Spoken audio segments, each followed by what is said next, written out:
So you think you have a house full of monsters? We'll never be the Huxtables. Well, meet the Masters. They have a whole family of them. TJ's a warlock. My daughter's a witch. Then what's your thing? I'm a sorcerer. It's a comedy premiere for the entire family. Okay, so we're a little bit strange. Sunday.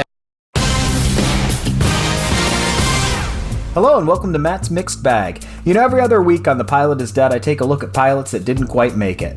But sometimes there are pilots that don't have enough for a full episode. So that's when we turn to Matt's Mixed Bag. Let's take a look at what's in there today. Garbage day! No. It's a dog's life. No. Hey, a little bit strange. Did you ever wish The Cosby Show was a little bit more like Harry Potter? NBC did. Oh, NBC.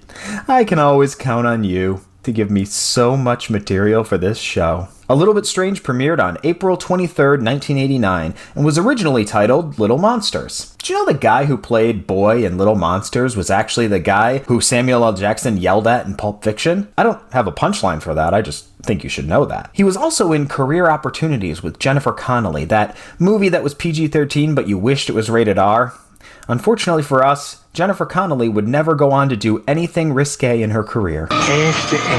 I'm sorry, this is supposed to be a family show. Can we go back to something a little bit more family-oriented? There we go. So the producer of Silver Spoons, Laverne and Shirley, Family Matters, and Punky Brewster... Select... Who the heck is that? So it turns out there was a Punky Brewster animated series about her adventures with a magical leprechaun gopher. What is a magical leprechaun gopher? Everybody, holding on to Gloomer now. Here we come! That cleared nothing up. What channel aired this piece of crap? Of course. Speaking of NBC, A Little Bit Strange. So I don't have full access to the pilot, but I was able to uncover a promo that aired for the show, and it pretty much sums up the whole plot. So you think you have a house full of monsters? We'll never be the Huxtables. Well, meet the Masters. They have a whole family of them. TJ's a warlock. My daughter's a witch. Then what's your thing? I'm a sorcerer. It's a comedy premiere for the entire family. Okay, so we're a little bit strange. Next Sunday. I don't even have a joke. I want to see that show. When I first saw that promo, I was like, Just took it to my veins!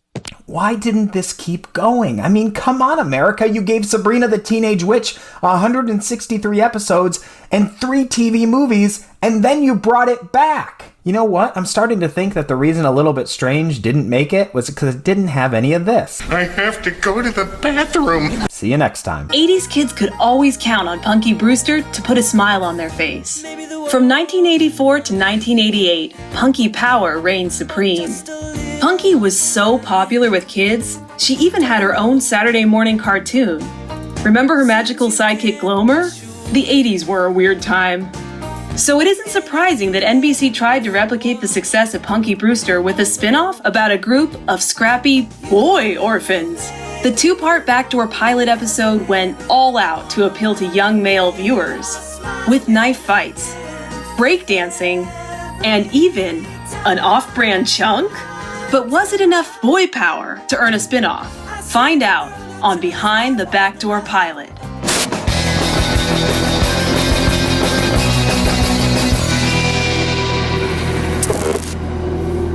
During the 80s, shows about orphans were as ubiquitous as Rubik's Cubes and Reaganomics. If TV parents weren't dead, they were dead beats. When viewers meet Punky Brewster in the pilot episode, her mom has abandoned her outside a shopping center. Mom parked the car at a shopping center and went in. Yes? She never came back. On the level of tragic sitcom backstories, that's pretty high.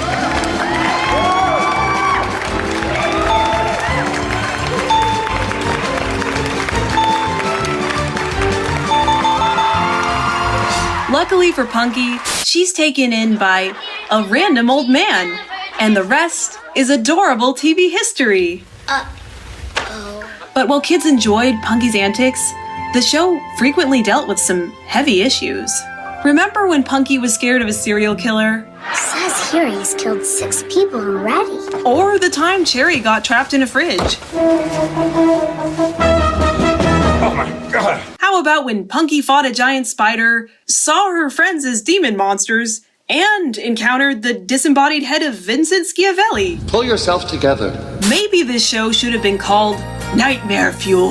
Maybe the world is blind. Or just a little kind. But Punky's biggest fear was abandonment, which is understandable, seeing as how she was dumped outside a supermarket. Several episodes dealt with Punky's fear of ending up in Fenster Hall Orphanage. In episode 2, a caseworker took Punky away from Henry and sent her to Fenster Hall. One of her roommates was Teen Witch. Looks like you really caught my eye. Jump in the car so we can all fly. The threat of Fenster Hall was a recurring conflict throughout the series. When Henry was hospitalized with an ulcer, Punky went back there. Oh, that's pretty depressing. Here's DeBarge. So it makes sense that when it came time to launch a Punky Brewster spin-off, Fenster Hall would be the setting. The season 1 finale served as a backdoor pilot for a potential show about a group of wisecracking orphans and their hip counselor. Sitcoms are no stranger to backdoor pilots, TV's sneaky way of launching a new show as a seemingly normal episode of a hit series. Remember the Married with Children episode with Matt LeBlanc? That was a backdoor pilot for a spin-off called Top of the Heap. Watch our episode on Married with Children's many backdoor pilots anytime on Atomic Abe. And since Punky Brewster is basically Annie, the Fenster Hall backdoor pilot was a twist on another famous orphan story. Yeah, it's a ripoff of Oliver Twist. The backdoor pilot gets right into the nightmare fuel with Spider-Man creeping into Punky's bedroom. Actually, it's TC, a young thief who Punky catches making off with her mom's jewelry box. Punky tracks TC to a secret lair, which looks like a set from Teenage Mutant Ninja Turtles Live. There we learn that TC is working for a tough older kid who goes by the awesome name Blade. Blade is played by James LeGros, an actor known for gritty roles on dramas like Justified. And he really chews up the grimy scenery. I take you in. I give you food. This fantastic place to live.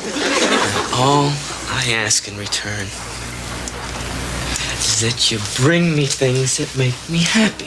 It's the best acting anyone has ever done, while also dressed like he's in the Beat It video. After getting her jewelry box back, Punky takes pity on TC. You want to come home with me? And tries to convince Henry to adopt another street urchin.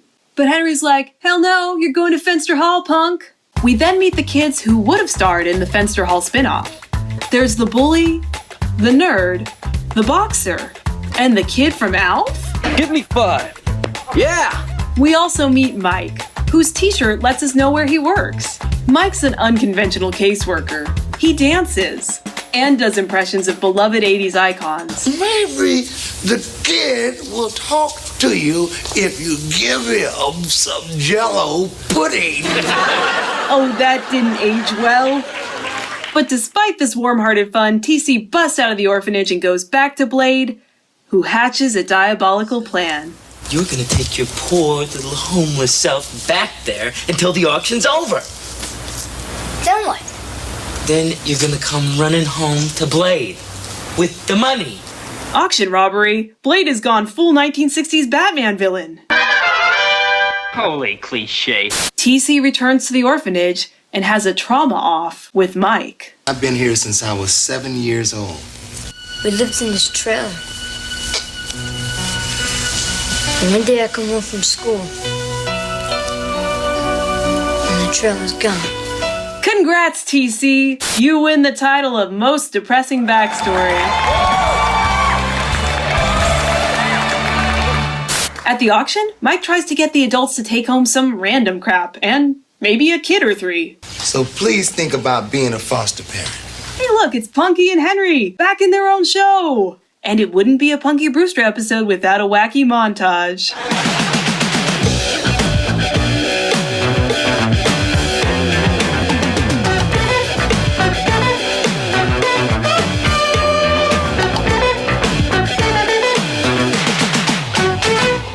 makes off with the auction money, but grows a conscience and stands up to Blade. So get out of here, Blade. Me and this money is staying put. Thankfully, Mike comes to the rescue and an epic fight ensues. Oh no! Blade has a knife!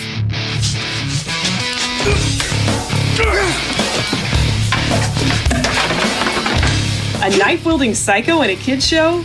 More nightmare fuel. Blade runs off with the money, but TC pulls a fast one and nabs the cash. Hey, Punky's back! So what happened to Blade? Police caught Blade at the hospital. What happened? Did he fall out of the window? No. He got so mad when he found out that the cash box was empty, they threw it down and broke his toe. And the backdoor pilot closes with an old man forced to feed a bunch of hungry orphans. Hi, Henry! What's for dinner? While Fenster Hall never went to series, TK Carter joined the cast of Punky Brewster the following season.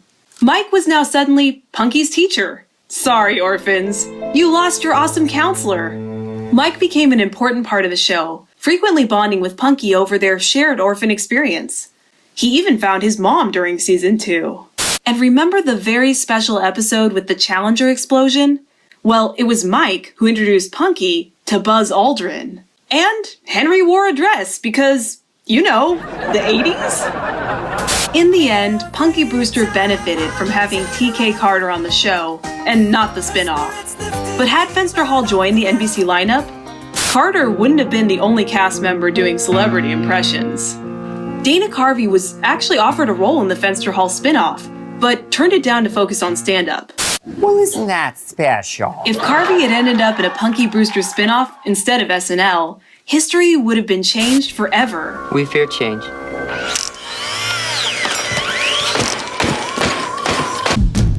Every 80s kid remembers Webster, the sitcom about an adorable orphan and his adopted parents. Make a pretty neat family. Webster was one of many 80s sitcoms about orphans, and often compared to Different Strokes. Okay, you gotta help me. I thought I was buying Different Strokes. The show ran for 6 seasons and made a huge star out of Emmanuel Lewis. So it makes sense that a spin-off was attempted with a backdoor pilot episode. And shocker, the spin-off was also about orphans. Fine! Why didn't the spin-off happen? What familiar TV faces would have starred opposite this new group of plucky orphans? And why is Webster hanging out with Worf from Star Trek The Next Generation? I did not say I was enjoying it. Find out on Behind the Backdoor Pilot, Webster.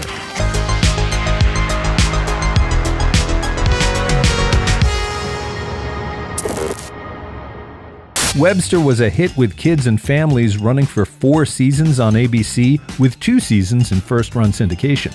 The show made Emmanuel Lewis a fixture of the 1980s. He went on to the Grammys with Michael Jackson and appeared in holiday specials opposite Bob Hope and Mr. T. Merry Christmas. He scored his own primetime special and starred in the TV movie Lost in London opposite Ben Vereen. But Emmanuel Lewis almost wasn't in the sitcom that made him famous. Monsters? We'll never be the Huxtables. Well, beat the Masters. They have a whole family of them. TJ's a warlock. My daughter's a witch. Then what's your thing? I'm a sorcerer. It's a comedy premiere for the entire family. Okay, so we're a little bit strange. Sunday. What it do? What's going on? This is your brother Bishop of Bishop Zone TV. In this episode, I'm going to be a little lighthearted. I ain't going to come with the controversy. My channel is not all about controversy. It's just here to have a good time, make some observations, and make sure the world goes round and around with these beautiful faces, smiles, and all that good stuff. And today, I wanted to talk about a pilot that I just discovered. Now, a pilot is it's basically a premise for a show. It's a show that, hey, if it gets good feedback from the audience, then that pilot can become a show. And this pilot that I'm speaking on is called A Little Bit Strange. Yeah, A Little Bit Strange. Have y'all ever heard of this? Because this is the first time I ever heard of this. and I was blown away. A Little Bit Strange, which came out in 1989. Yes, April 23rd, 1989 on NBC, if I'm not mistaken. Now, let me break down the synopsis for y'all. A comedy pilot about a sorcerer who has a family of witches and monsters. Which is not bad. That's good. That's cool. That's dope. Ben Masters is faced with the challenging task of hiding this fact from his fiance. How did he even get that far with a woman to call his fiance and she didn't know anything about his family? But anyway, his family includes an ageless mother who reads minds. That's pretty interesting. I don't have anything against that. A daughter who is a witch. Cool. A son who is a warlock and speaks in rap poetry. Now this is 1989, y'all. NBC. Speaks in rap poetry. A son who was created from mud. What the fuck? And an uncle who turns into a bat, flies around and sings James Brown songs. Y'all. Okay. Now, y'all saw the clip. The clip didn't seem that bad, but when you read the synopsis, you probably can understand why this did not turn into a TV show. First of all, I can tell you right off the bat that this show probably was created by white people. And again, I don't want to make it seem like every show that I do is about white people, but this is some white shit. Because a rapping warlock and an uncle who turns into a bat and just sings James Brown songs all the time. Like, come on. I can just picture probably that pilot. Say it loud. I'm bat and I'm proud. With all that noise. I'm pretty sure they had a I'm bat and I'm proud moments flying up in there. This was in the 80s, y'all. Now, what's fascinating about this show that never premiered or never aired was it actually had some pretty legendary actors in our community. Now, I don't know if you guys are familiar. Well, I shouldn't say you know. Michael Warren, an esteemed actor. He was the father in the film.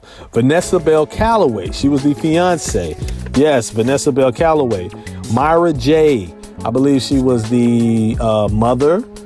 Yes. Sean Ski, I guess he was, I don't know who he was. I'm sorry. I apologize for Sean Ski.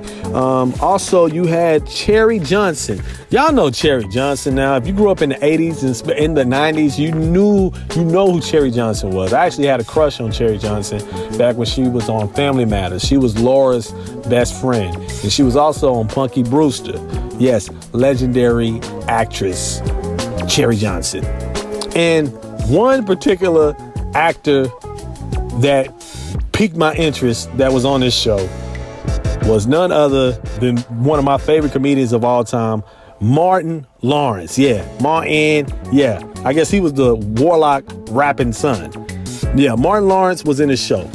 And I gotta say, man, the premise is, while interesting, it was ahead of its time, first and foremost, because I'm pretty sure this was around the time when Cosby was really like the only representation that we had on TV at the time. They even put it in there and say, look, this ain't the Cosby. Woogity, woogity, boogity, nigga. You know, so yeah, I'm pretty sure, when the test audience saw this, they were like, nah, this not good. But so I've been looking, I've been searching, I've been trying to find a pilot episode on the internet somewhere, and it has been scrubbed completely off the face of the earth. The only thing I could find actually was this comment from a YouTuber who, I guess he actually saw the episode at the time. Let's see.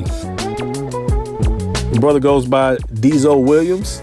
I guess he's in the industry. He's some type of entertainer. Y'all go check his YouTube video out. He actually had a clip playing in the background of this pilot episode, and for some reason he had his shirt off, brother. I mean, hey, come on now, brother. You could have put a shirt on. Like, why you trying to seduce people with a little bit of Strange in the background. Like, come on, brother. Come on, man. I'm just joking, though. Shouts out to you. So he explained why this pilot never became an actual show.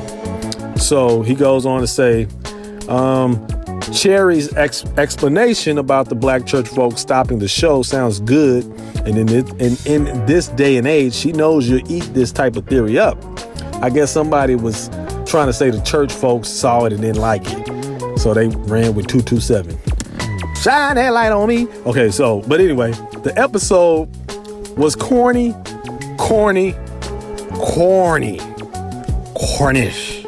It wasn't the black church that said no. I was there. Everybody said no. Hell no. It was looked at like a shuck and jive show with singing bats and sunglasses, singing James Brown. Martin's character acting like the dumb hip-hop boy stereotype made from a pile of mud. Which, yeah, a pile of mud. Why? Come on now. Why would a goddamn witch make a son out of mud? I know I'm supposed to have some type of disbelief, of reality. But come on now. That just don't make no goddamn sense.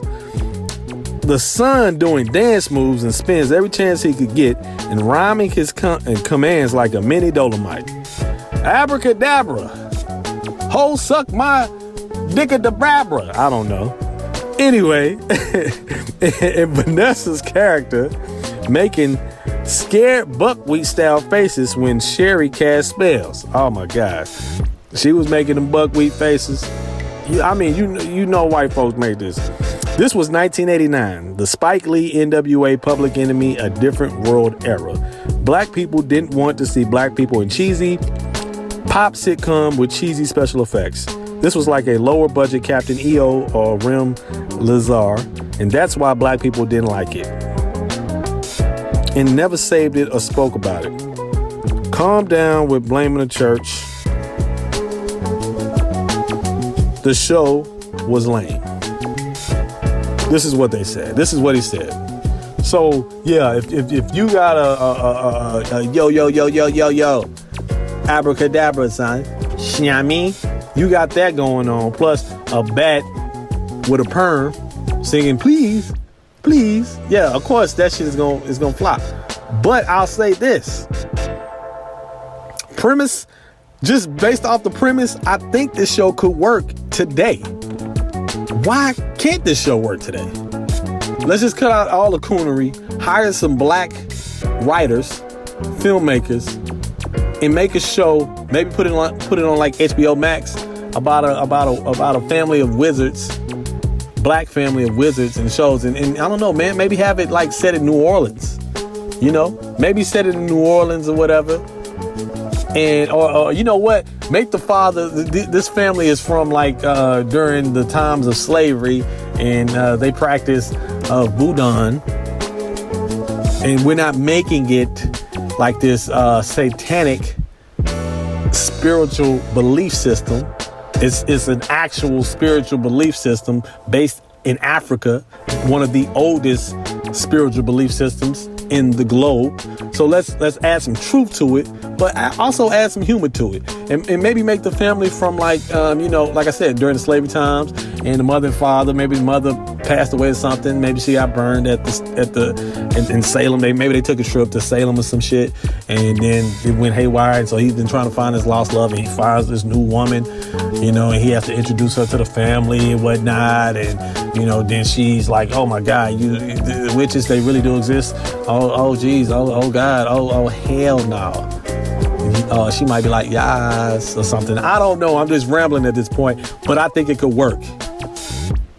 And being that I do screenwriting, maybe I should create this show. A little bit strange. Maybe make it a little bit strange. Lit strange. I don't know. But let me know what you think. Do you think they should redo this show? Make it a whole entire different show? Or leave it alone? And you know what? Maybe it's a good thing that this pilot never became a legitimate sitcom. Because had it been legitimate, we would have never got the best sitcom of all time. Yes, I'm talking about Martin, the greatest show of the 90s. And if it ain't the greatest, it's easily top 5. Don't argue with me, you Gen Zs, you younger millennials who think Jamie Foxx is better than Martin Lawrence. No. Shouts out to Jamie, but he ain't touching no Martin. Yeah, so in this case, white executives' racism, thank you. It actually worked in our favor because we were blessed with Martin. So until next time, like and subscribe. Holla at your brother. Get at me.